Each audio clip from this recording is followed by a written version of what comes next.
Good afternoon and welcome to the latest GIBS CEO Forum. Today we go back in time and go into the future. It was 1898, over 123 years ago, when General Electric decided to open its doors in a branch in Johannesburg. And over 123 years later, I'm sitting here in front of its latest Southern Africa CEO. It gives me great pleasure to introduce to you a gentleman that I've followed for a very long time when he had his career in consulting, career in financial services, in telecoms, a gentleman who has really made his mark in different parts of the business ecosystem on the African continent. Ladies and gentlemen, allow me to introduce to you to Mr. Nyimpini Mabunda. How are you, sir? Very, very good. Thank you so much, Maurice. Well, welcome to GIBS. I know you've traveled, you're well traveled, and you have very strong views about the doing business on the continent. So I'd like to kick off there. So I understand you've worked in more than 14 countries on the continent. And if you were to reflect on your experience of having worked on more than 14 countries on the continent, what is the enduring lesson that you feel you can bring to our listeners and our students for them to really take forward as they do business on the continent? Okay, thank you. If you allow me, Maurice, to firstly start with a reflection, and then I'll come to your question. Absolutely. So I'd like to reflect on World Safety Day, which was yesterday. And I'm reflecting on this because of the fires that we had, devastating fire in Charlotte Maxeke, as well as the fires in Rose Memorial, Table Mountain, that was devastating effect in one of the institutions, UCT. And I say we need to learn from that and really reflect on safety at work, safety at home, and just generally safety. So at GE, one of the things that we really feel proud about and we are not negotiable about is everyone who comes to work needs to return home to their family safely every day. And I call upon my colleagues, everyone in the community, to really remind ourselves to say we have the responsibility that all of our employees, all of our communities, we return home safely. It's important now as we are about to go into winter.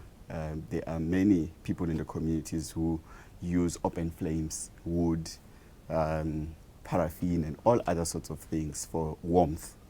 And we know that fires have devastating effects and fatalities. And we really need to look at our behavior and how we look after each other and assist each other as we celebrate World Safety Day. Well, thank you. So it might sound tangential, but it's not quite tangential to my opening question, because I think it does speak to the challenges of doing business on the continent. The issue of safety being around social safety, being around infrastructure safety, a whole range of safety issues. So let's use the safety metaphor to carry us a little bit in this conversation. Talk to us about your experience on the continent. Yeah, happy to do that. Look, I think firstly it's a privilege to have traveled the continent and worked in West Africa, in Eastern Africa, as well as Southern Africa. Like you said, more than 14 countries. I think a couple of things struck me. One is the opportunity. We all have heard about Africa Rising. We've all have heard about how under-indexed Africa is in terms of, if you look at a correlation between, or the relationship between the GDP and the population. The opportunity is in Africa, and many people talk about Africa Rising.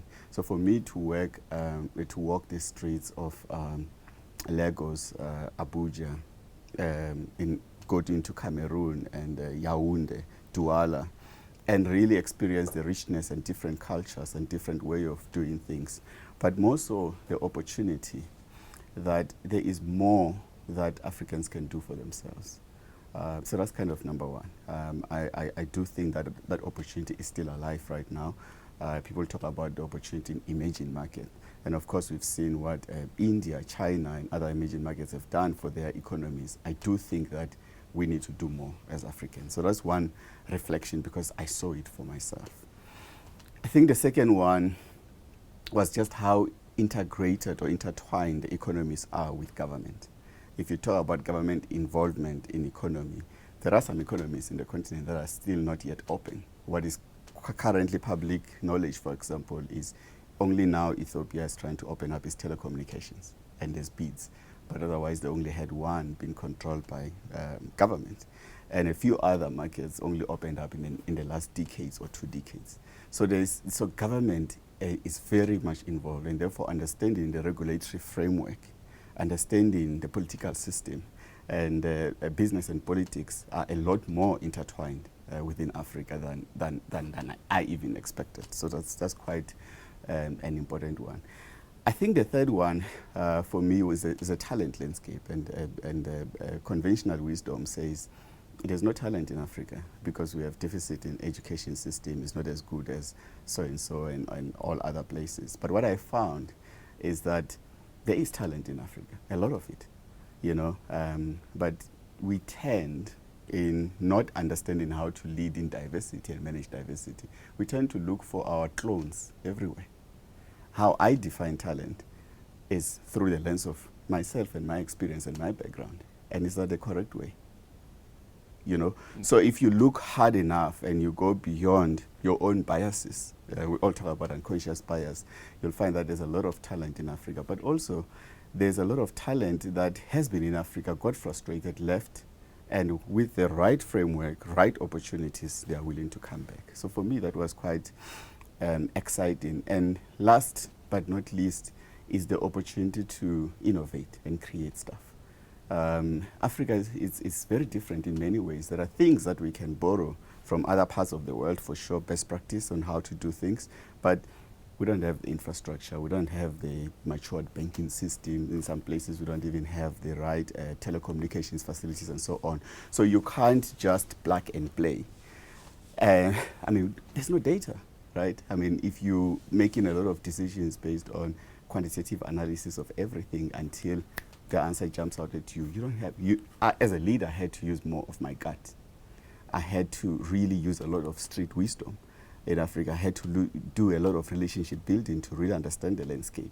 So I think in that lay the creativity and the innovation and taking of risks. So not all of the solutions and what you've learned and you think is necessarily going to work in the continent, but you still need to come up with solutions. And I think that's where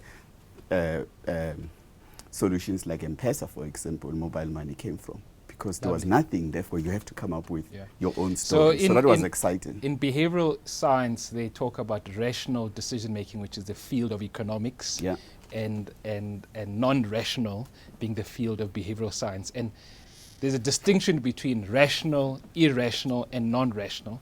And non-rational is what you're talking about, which is more guts, intuition, and all of those kinds of issues. But we'll come back to that. So let's overlay GE then on top of that experience. We can see why GE then decided to invite you to be their leader of their Southern African operation.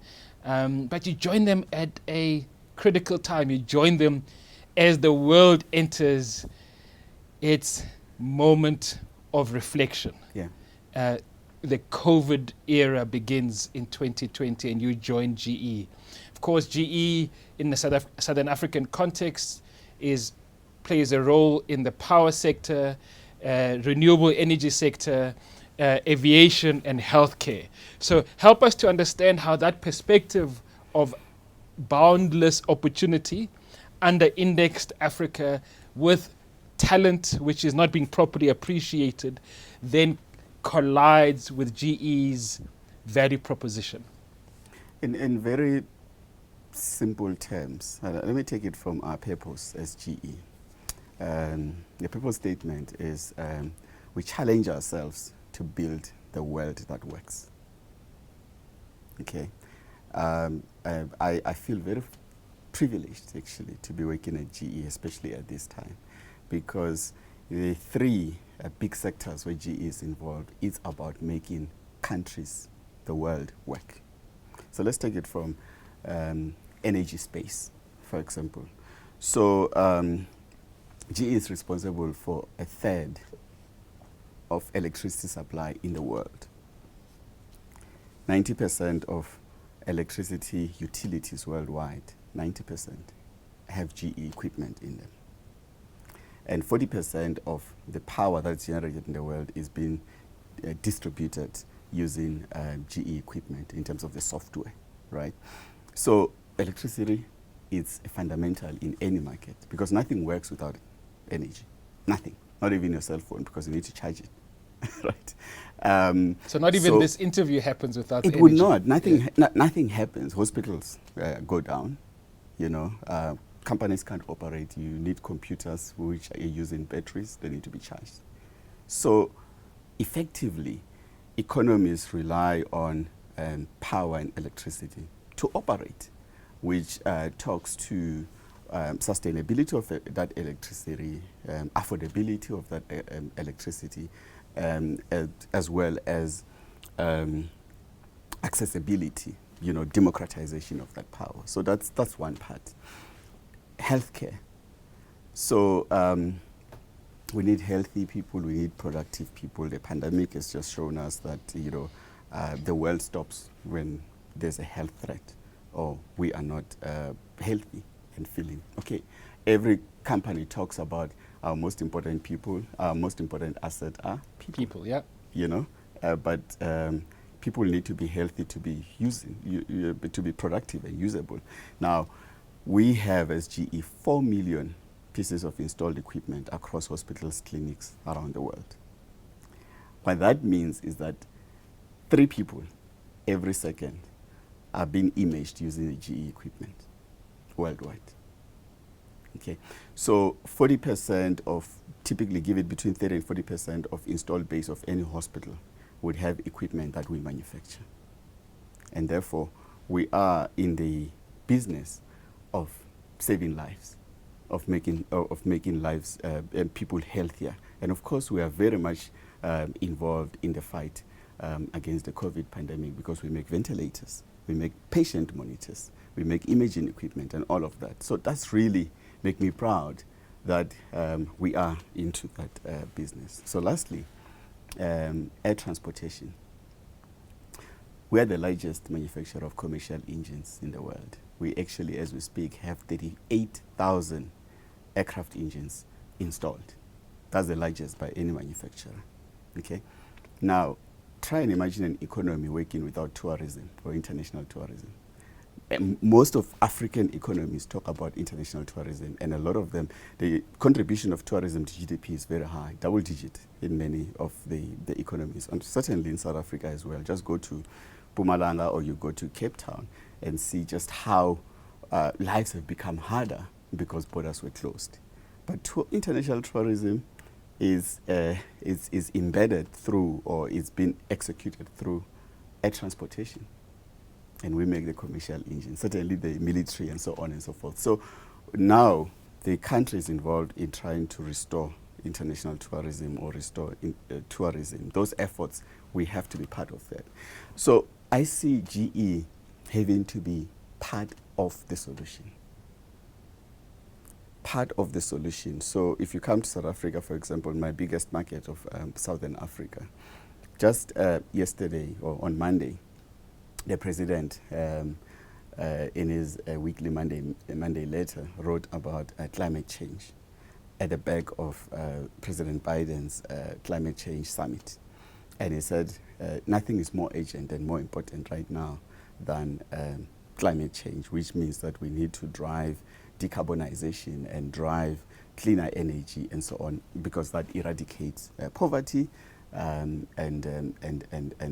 it creates jobs, it's infrastructure and so on and so forth. Of course, we all know the challenges we have in the reliability of our power systems and all of that. And of course, energy in South Africa, the Minister of Finance has said it many, many times, that is the number one problem to solve, because if you don't do that, you can't attract investment and you can't reduce the cost of doing business. GE has to be part of that solution. So that's what we've offered. So that's kind of number one. Yeah. NHI in health. Only 16% of the population have got access to private care or medical aid. How about the other 84%? So that's what NHI wants to do. Democratize access, increase access. We have to be part of that solution. How do we use digitalization? How do we use our equipment? How do we actually drive affordability and financing to help implement the NHI? And certainly, our aviation sector has taken a huge pain. We've had 3 airlines under business rescue. We no longer have 75-year-old SAA. Just this week, Mango was grounded. But the future of this country requires a very strong, robust aviation. GE has to be part of that solution. So it's not just South Africa. I'm just giving that as an example. No, I but appreciate we that. have to be insightful in our markets. We have to be customer-centric, and we have to be part of the solution. Lovely. So I'd like to encourage you to do like Nikki Suka, who says, dear colleagues, from a safety standpoint, coming from the tourism industry, biosecurity is fundamental to reigniting the industry on the continent. Now more than ever, the democratization of vaccines and general healthcare is paramount. So please keep the comments coming, and we'll reflect on those together with Nyimpini. Nyimpini, what I'd like you to help us to understand is you've painted a very interesting picture about the impact of GE in each of those 3 sectors of energy, security, of aviation and healthcare. Can you help us to understand at a practical level, how has your interaction been, you as Nyimpini, but you as GE as well, with the South African government and other governments in the Southern African region around the impact that you can have, the influence you can have to helping the countries to reignite themselves, to reset themselves and reframe themselves post-COVID? Yeah, very good. So I'll give you a couple of examples. So for instance, the president has been very clear that the economic recovery and revitalization plan that is announced in October last year is going to be driven or led by infrastructure. And part of that infrastructure build, it's in the renewable energy space. He reiterated that South Africa by 2030, which is only 9 years away, will have 17 gigawatts of power coming from renewables. That will move it from currently 80%, 86% of power coming from steam, and that will reduce to just like about 65%. That's a huge task. Does the government know how? It's in the public space to say, this is what we'd love to do, but we require public-private partnership to help us do that. We've met with the president, taken a delegation there, we've met with the various ministries, and we've offered our know-how, because when you talk about energy transition, from steam-dominated to renewable and a right mix, and you talk about a just transition, it has to be managed very carefully, because it's got a huge implication in terms of financing, for example, in terms of skills in the country, in terms of jobs, in terms of cost of supply. So all of those things, as GE, as you can appreciate, we are in over 160 countries, and a lot of the developed markets have already done that transition. So we bring that know-how. So we've engaged with the utility, for example, Eskom, our partners, and they said, we want to repurpose some of the power stations. And we said, great. We've done that in France. We've done that in Canada. This is how we've done it. This is the results. You don't have to start from scratch. And then we can then put the 2 teams together and say, this is how it's done, and this is how you can be pragmatic about it. We also have partnerships and access to funding, and we all know the level of debt that the country is at, and therefore we need to be prudent as to the funding of this, and this is the know-how that we bring. Another example which I'm really proud of is, let's talk about the pandemic. Everybody knows that there was a worldwide shortage of ventilators in the pandemic, and we had to be creative and localize and work with what we have to fight the pandemic. So when there was a shortage of masks and ventilators, we worked with Dinel, for example, because they've got some manufacturing capabilities. They make related products, and we said, how do we bring our know-how and we work together for local manufacture of these ventilators using Dinel's technology and know-how. And actually we've done it because in the UK, we used our aviation facilities to manufacture ventilators and patient monitors. So we're able to partner, and we've done that partners with universities and so on. So it's really more about practical solutions using the know-how that we have to partner. So on that, there's a question here from Tumisha Mokhalaka, who says, and you can maybe build on that, how is GE helping aspiring businesses entering markets within the energy sector?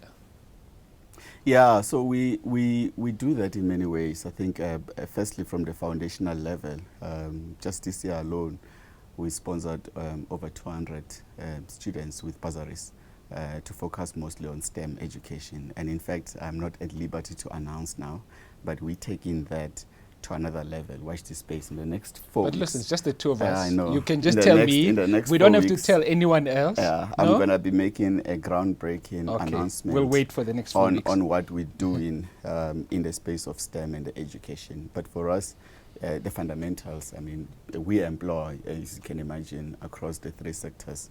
We're one of the biggest employers of engineers and researchers and quant-related skills that are very important. So we partner on education. It's the biggest investment area. So that's kind of number one. But secondly, many people may not know this, but we've got 3 entities in South Africa. We have 3 businesses. One entity is level 1, BEE. The other entity is level 2, BEE. And the other one is level 4, BEE. And all of these entities have got local shareholders, owned at least 25%. Very important. We cannot be, and having been in South Africa for over 120 years, and we still have not localized. Now, part of that localization is enterprise development. There are many, many enterprises, particularly in the energy space, that have been created and grown through GE supply base. So, for example, we've been involved in huge projects like Kusile, building of Kusile, building of Medupi, building of, when we had our transportation business, building of Gibela locomotives. Those were huge, huge projects. And through that, rightly so, we were required to do 30%, 40% localization. And we embraced that, and we created local industries. So, for example, a lot of the locomotives were manufactured in Springs. You don't want to go there because people tell you don't know how to count. Those are not your locomotives in terms of your height, eh? No, not yours. Okay. I was with for Transnet, not for Prasa. We're not involved into that. No height but very, very important that we enterprise development is a non-negotiable, because remember, even into the future, we're not just doing it for BEE and government's sake. We're doing it for sustainability, because we're an industrial business. A lot of our equipment have got 20 years plus shelf life or life. So you need to have local people who are trained to maintain the equipment, service the equipment. That's what you do with sustainability. So it's just something that we have the minister, there's a water minister who should be told about that, about local people who are trained to maintain our infrastructure. It's important. So at the risk of giving Tumisho too much of a voice, I'm going to give him one more point and then link it to what Opa Mbokoto is saying. Yeah. So Tumisho says, thank you. But what I'm really interested in is how many of your products are manufactured in South Africa or Africa? Do you have a plan to increase your share of manufacturing? So linked to that is, what is the role of GE in contributing to local skills development and building local manufacturing capability in Africa? Yeah, no. Look, it's a very important point, and we are always looking for opportunities to localize. I've had a meeting with the auto industry recently, because I'm very inspired by what they've done in Roslyn, in the Eastern Cape, around localization in the auto industry, and we go there to share ideas. But what's important with localization, those who are in manufacturing understand that you need efficiencies and scale. So the uptake in terms of customer base becomes quite important. You need to have customers for the products that you're going to produce. There has been mistakes made, and we engage all the time with the Department of Trade and Industry. around the IDZs and the incentives when I talk about black industrialists and so on and so forth, where factories have been built in a big hurry and they've really become obsolete because there hasn't been sustainable demand. And I think there's no point of hiring people for a year and then you let them go. So for us, we're looking for sustainable markets. And where there is scale, then we localize, and we're in discussion all the time around that. You know, so even now with the renewable, we're engaging with the Department of Trade and Industry to look for opportunities where we could even come together and localize. And we've done quite a few of that. I've already given an example that a lot of parts for the locomotives that we actually build in Springs were also coming from here, where it makes sense. What is encouraging me, talking about scale in the market, is the Africa Free Trade Zone that became effective from January this year. And because what that does is that if there's a tariff enabling environment for the trade within Africa, the proximity, for example, in my region, Southern Africa, where you could set up local manufacturing facilities in South Africa and then transport by road into neighboring countries and so on and so forth, then starts to make sense, because it's not just South Africa that is doing energy transition, it's all of the markets. So suddenly it's not a 60 million population, it's 200 million population. Exactly, yeah. And the same applies to healthcare. So for us, it's really about scale. If you look at markets that have been able to drive a lot of localization, say it's India or you're talking about China, they've got billion plus population, they've got billion plus market. The reason why we can localize auto manufacturing is that the demand for those cars is high in the country. So for me, we constantly engage in to say, let's create a market, let us standardize, let us consolidate. Because it's in all of our interest to localize. So I'm going to do one last question from then I'll bring it back to mine. So Daniel Ngwepe is really concerned, despite you being here for 123 years, he's concerned about these critical sectors of health, energy and aviation being driven by a foreign provider. And maybe you just want to to repeat again the comment you were making about localization, just to give him comfort, please. Look, I think we're as local as it gets. I mean, foreign provider in terms of our routes, but we do have local shareholders, 25%. I've talked about our BEE standing, which is important because that really means that we are doing enterprise development. We're hiring and promoting a lot of locals. I'm here, I'm South African, running the business here. So I think what we need to tap into is the know-how and the skill, because the research that goes into making these products sometimes means that you cannot have this kind of firms in every market. You know, it's good to open up and be productive, but I'll give you an example. GE, we spend $1 billion per year in healthcare research. You know, that's not a turnover of some of the companies and businesses, you know, and when you want to make breakthrough. So let's speak in South African rand, so roughly 15 billion rand. Yeah, in research. Yeah. And that's very important, because this is a human body, as we're learning with vaccines now. It's very complicated, right? And if you were to make breakthrough, you need that scale. So now the power of that, having something like that centralized, is that once you create that breakthrough, you can democratize it everywhere. Yeah. You know, and therefore I think we need a blend all the time of global businesses, some of which, by the way, can be started in South Africa and globalized, or go into other markets like an MTN, for example, like an SAB before it was bought over, and so on. So nothing stops us from making or launching global companies out of South Africa. But I do think that for growth opportunities, companies need to go into other markets. So I think foreign and local have to blend. I think what I'm strict about, and it's important, is that the foreign companies, and I've worked for 5 of them, by the way. I've worked for multinationals all of the time. They have to have the best interest of the country at heart in the way that they also operate. It's not just about extracting, it has to be about the balance. And I'm very proud about what GE has done. Lovely. So maybe at the back of your mind, you can think about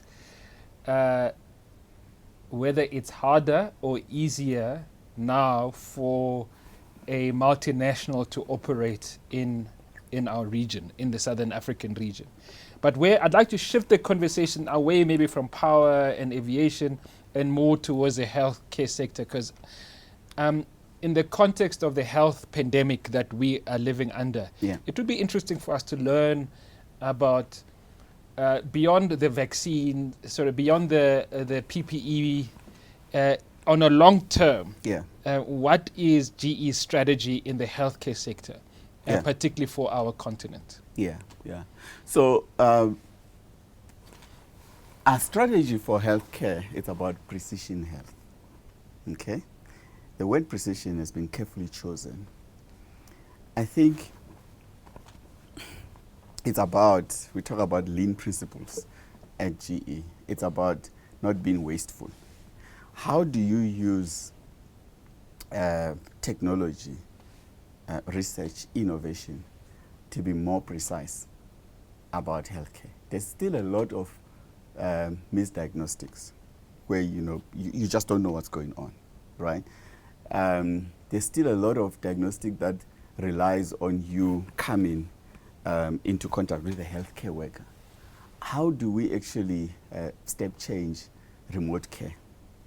Because if you did something like a remote care and virtual care quite well, using technology where people can use their smartphones wherever they are sitting to do imaging, for example, take temperatures and so on and so forth, that will improve access. Because you don't now have to be limited by physical infrastructure. We need to leapfrog the infrastructure deficit. What is the M-Pesa equivalent solution for healthcare? Because M-Pesa was born out of lacking the banking branch infrastructure. And then you said, but people have mobile phones, and you don't need the branch infrastructure to facilitate payments and cash movement and so on. Why wouldn't you do that for healthcare? Just recently, I'm talking about 3 weeks ago, we launched a V-Scan. You should see this product, Maurice. Please invite me. I'd be happy to see it. It is amazing because what it does So is that a V for virtual? Yeah. So basically, it's tiny. It fits in a clinician's pocket. And we made the first imaging products, ultrasound, CT scan, first commercial CT scan. So a lot of people who are parents here, you go into an ultrasound to see the image of a baby from a pregnant mom. Happy days and all of that, right? But you still, we supply radiology equipment and so on. So people have been doing all of these various scans. But what this does is that it's so small, you scan and you see the image on an app on your phone.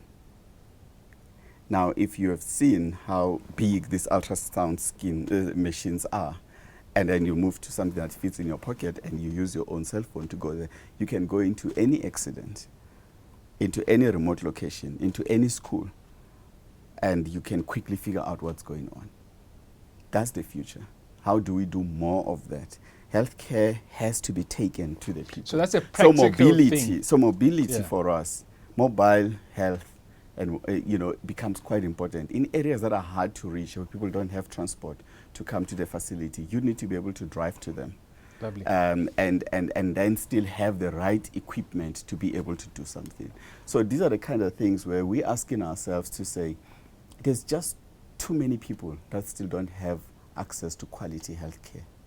How do we think differently to create a breakthrough? So that's kind of the one part. But the second part is about how do you use the data? How do you integrate all of this data? We all have had the experience when you go there because you went to a different provider. They don't have your medical records because they're sitting somewhere else. They are paper form. But actually, if you had all of the data about your health, your lifestyle, all integrated, you could even be able to predict what ailments or illness you're going to have before you have them. And why not prevent you from getting sick rather than try and fix you when you're sick? Think about what that would do to capacity issues we have in hospitals. Transformational. So for us, it's all about innovation, be wiser and cleverer about using data. That's why we launched the Edison platform. Yes, I wanted and that is why go we there. have AI to try and allow us to start integrating data using all of these predictive tools to be precise about healthcare. So talk to us about Edison and things like the MyG Healthcare app, as well as your digital expert, because these are some of the deployments that are either here or are coming, and how will these transform healthcare on the continent? So you have an app to manage your money, for example, because when I read the financial results of Capitec Bank and FNB, the adoption of all these apps is very high. And some people have got apps now for their health style, whether it's your gym app, your fitness apps, and so on. Why wouldn't you have an app for your health? All of that information is sitting there whenever you go and see a doctor, and then everything gets uploaded there. Because the more you have all of this data, so I'm talking about from a patient point of view, that richness of data give us the history that using powerful engines and analytics of AI, you're able to, like I said, give care much faster. So think about a doctor currently. I think I heard that people spend, if they go and see a GP, maybe 10, 15 minutes on a consultation.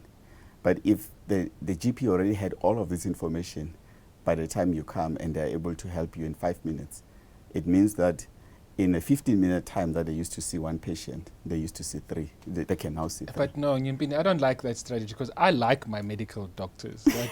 I want to socialize with them. I still want my 15 minutes. And yet there are people. So there's people like you who still prefer to go and visit a branch and sit with your banker. I like my bankers But there too. are people who prefer to bank on the app. And therefore, for those who want to do this and then have all of the information there and be efficient, you're creating capacity. Because take my example of one patient in 15 minutes versus 3. Think about the number of doctors and healthcare workers that we have a deficit on.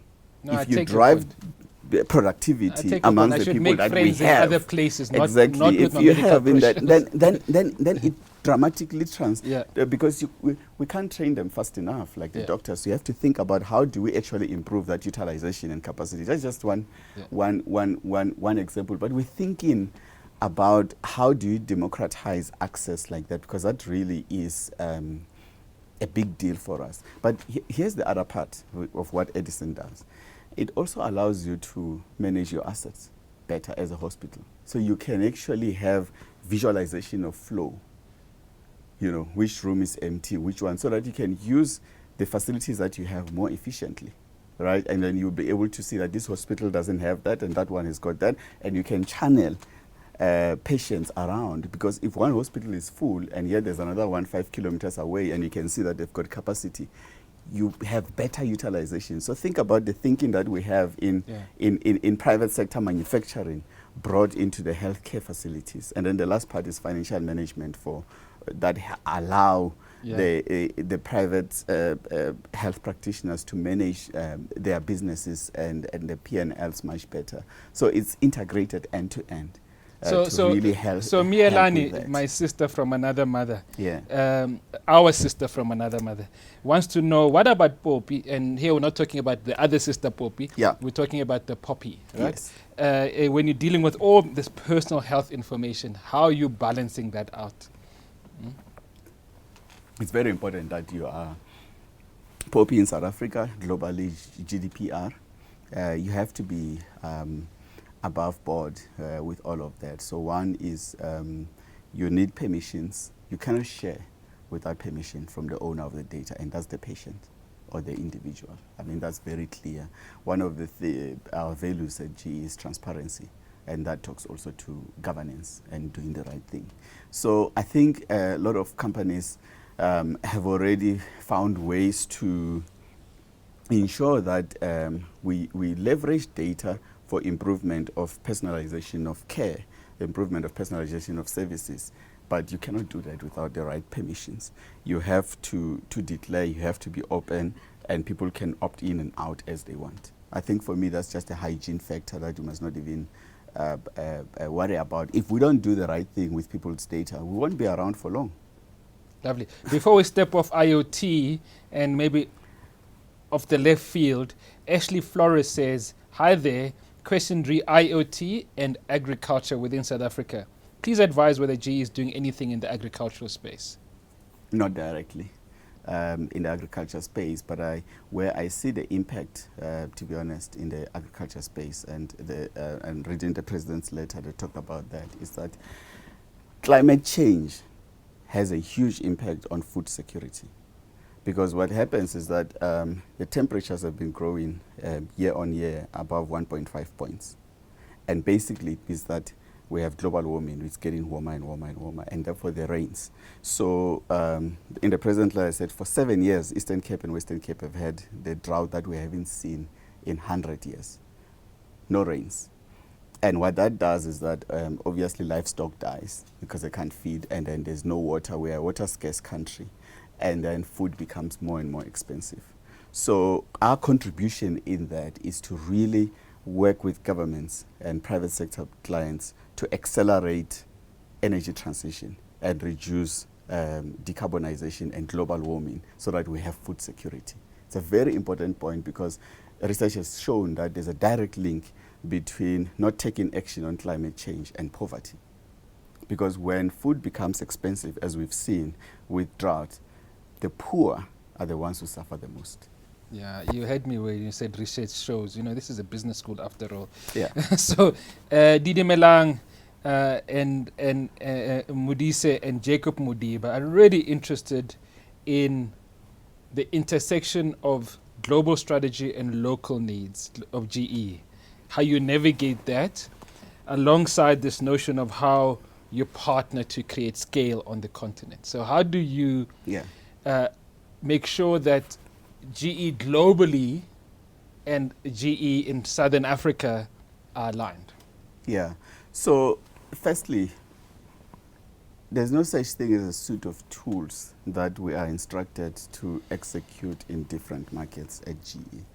It doesn't work like that.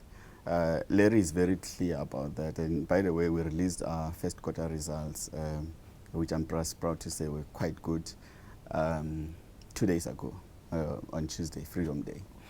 And in his press release, he was very clear about we want to simplify the business and decentralize it. The impact of energy transition will only happen when actions are localized and done at a local level. So our starting point is voice of a customer. And the customer is the markets that we serve. So for me, that's why I spend a lot of time interacting with different government ministries and policymakers to really understand what is important to South Africa. What does the country need? What is important to Zimbabwe? What does Malawi need? What is in their national development plan? And the same for my private sector clients, like your Mediclinics, your Life Health Care Center, your ComAir, and all of that. What is important to them?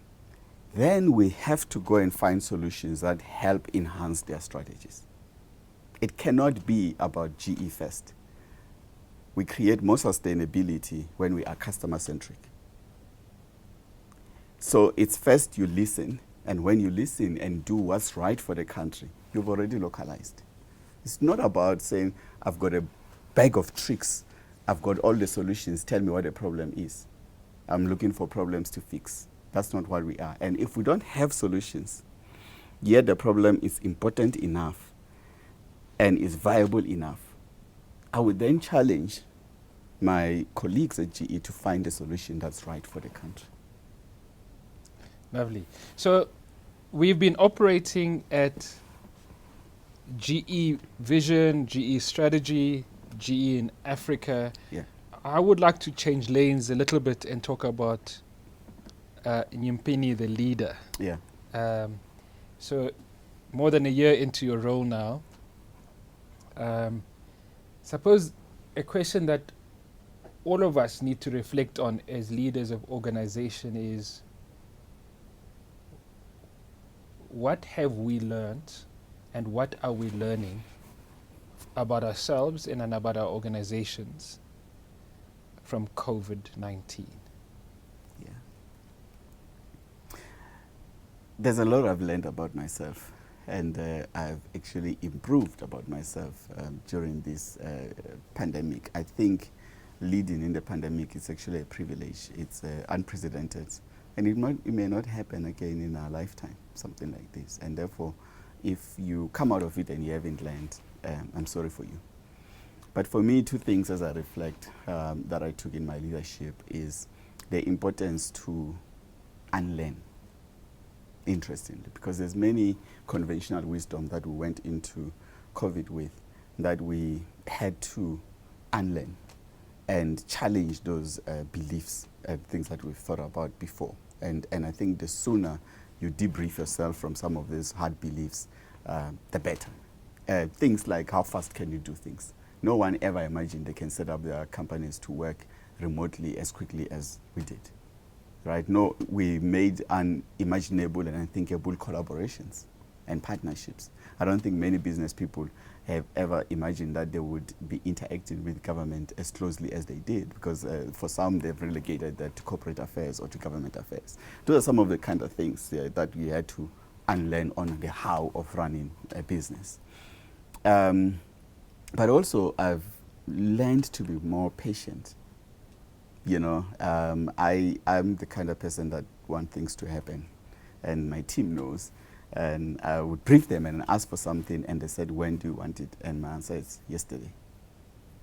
You know, survival of the fittest, pace is important, and delivery. And I like to break records in how we execute stuff and so on. But at the same time, in the pandemic, where there's so much that we don't know and we're trying out and it's coming out, be patient with myself, be more tolerant of mistakes, and appreciate that you've got to try out things, and not everything is going to work well. So move around and just make things happen. And I think lastly, what I really have appreciated and learned is that we undermine the potential of our people and the power of solutions that lies in them. And I've seen, and I talk to my peers, many stars emerging through this period, and you kind of think, I didn't think you can do that. And I really think we are too conservative with talent. People have capacity to do a lot more than we are trusting them with responsibility for. So there you have it, folks. Unlearn, be patient, and don't underestimate your talent. Nyimpini Mabunda, Nkomo Siamina. Are we out of time already? Thank you so much. Cheers, everybody. Yeah, thank you.